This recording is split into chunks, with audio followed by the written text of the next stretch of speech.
Just a quick video to show you what I'm doing here after I ran the Conley. There's the distributor, and it has just a standard little distributor hold down. You'll see timing is not critical there, so and the wiring is not critical because they just go out to the glow plugs. So I removed the distributor from the back of the motor and took off the valve covers. Wanted to check all the valves. Everything looks good there. Ran quite a bit of the Marvel Mystery Oil through the motor to flush it out. I will include these. I'll put them in a plastic bag so nothing runs all over the place.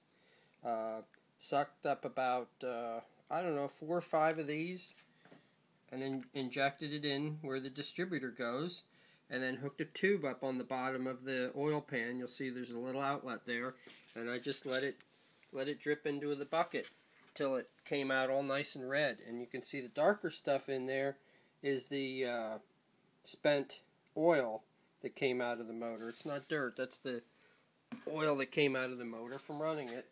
So I have the headers off on the one side, and I'm going to take the headers off on the other side. The valve clearance, by the way, is 6 thousandths. Better to have them too loose than too tight. And I use Loctite. Once you break the nuts loose and set the valve clearance, just use some blue Loctite on the nuts. Clean the oil off of them. Use some Loctite to hold them in place. Valve covers with the cover gaskets I made. And here's the scoop. To put the scoop on, there's a small little Allen screw in the back that tightens down against the back of the back carburetor there. And that's what will hold that in place when it's on. But I didn't have that on when I was running it in case I had to adjust the carburetors, but like I said, I didn't have to adjust anything on them. And I guess that's about it. I'm draining out.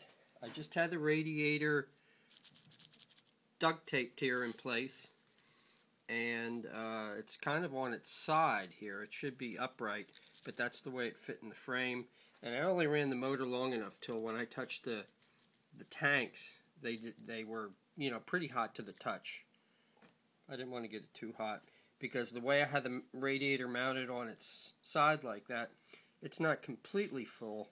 It's mostly full, but that's pretty good though. It gives a little bit of an air gap for expansion in the top of the radiator. So it's all flushed out. I'm going to take the other header off. I'm going to hook the tubes back up. This is the little fuel pump here that I was telling you about. And this runs on a pulse from the distributor, which looks like a little vacuum advance.